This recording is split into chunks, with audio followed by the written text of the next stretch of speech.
শুভ সন্ধ্যা সকলকে। আশা করছি সবাই ভীষণ ভালো আছো, আর এই তো আমরাও ভালো আছি। তো সন্ধ্যাবেলায় চা করে নিয়েছি, আমি খাচ্ছি চা বিস্কিট। আর এখানে আদি অরির ভীষণ পছন্দের খাবার ফ্রেঞ্চ ফ্রাই বানাচ্ছি। এই ফ্রেঞ্চ ফ্রাইটা আমার আদির ছোট থেকে খুব পছন্দের একটা খাবারের তালিকায় ছিল আর কি। তো আদি যখন মাঝে সাঝে কেএফসি খায়, দেখি অরিও ভীষণ এনজয় করে ফ্রেঞ্চ ফ্রাইগুলো খায়। তো তার থেকে বুঝলাম যে ও ও খুব ভালোবাসছে এটা খেতে আর কি। তো ওদের দুই ভাইকে এটা করে দিচ্ছি, এদিকে ওর বাবাকে চা দিয়ে দিয়েছি। ও তো গ্রিন টি খায় আর আমি দুধ চা বানিয়ে নিয়েছি। আর আমি জাস্ট শ্যাম্পু করলাম একটু আগে, জানো তো। মানে এমনি তো স্নান তো আগে হয়েই যায়, দুপুরে খাওয়া দাওয়ার অনেকটা পরে, মানে সন্ধ্যের একটু আগে আগে আমি চুলে শ্যাম্পু করেছি, ওই জন্য আমার চুলগুলো ছাড়া। আসলে সময় হয়নি, দুবাইতে দুদিন হলো ফিরেছি। ফিরে ঘরের কাজকর্ম এটা ওটা বোঝোই তো, অনেক কাজ থাকে, বেডশিট চেঞ্জ করা, এই ফ্যান পরিষ্কার করা, এই ডাস্টিং ফাস্টিং, প্রচুর কাজকর্ম। যেহেতু বাচ্চা দুটো বলতে পারো, অরি কিন্তু একা বাচ্চা না, আদিও কিন্তু বাচ্চা, ওর সমস্তটাই করে করে দিতে হয়।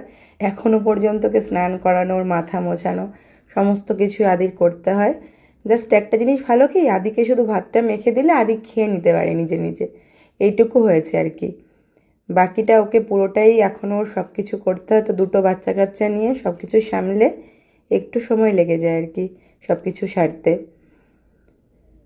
তো আমি একটা দেখো, একটা স্টিলের প্লেটের উপরে আমি এরকম টিস্যু নিয়ে নিয়েছি, যাতে ফ্রেঞ্চ ফ্রাইগুলো ওঠানোর পর এক্সেস অয়েলটা যাতে মানে টিস্যু পেপারটা টেনে নেয়। আর ঝাঁঝরি বার করলে ভালো হতো, তা যখন বের করিনি, এই আস্তে আস্তে খুন্তি দিয়েই ওঠাই।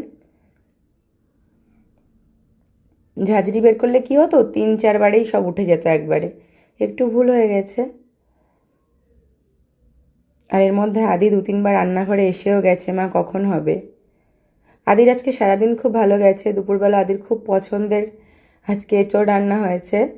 আজকে এঁচোড়টা না একটা মানে মানে কি বলবো আর, মানে দেশ থেকে একটা এত ছোট এঁচোড় আনা হয়েছে, যা রান্না করলে কিছুই হবে না, মানে রান্না করাই বৃথা। তো ভাবলাম তাহলে চিকেনের সাথে মিক্সড করে এঁচোড় রান্না করেছি আজকে দুপুরে। তো আদির এঁচোড়ও খুব পছন্দের খাবার, আর চিকেনটাও। তো দুপুরবেলা আদি ভীষণ ভালো খেয়েছে, এখনও 2-3 বার এই যে চলে এসছে। আর বাচ্চারা এমনই হয়, পছন্দের খাবার হলে না ওদের একটু বেশি মানে খিদে লাগে, বা খাবার খাওয়ার প্রতি আগ্রহটা বেশি জন্মায়। আর আমরা বাইরে থাকি বলে অনেকে মনে করে যে বাচ্চারা শুধু প্যাকেট ফুড খায়, আর বাচ্চাদের বাইরের খাবারই বেশি কিনে দেওয়া হয়।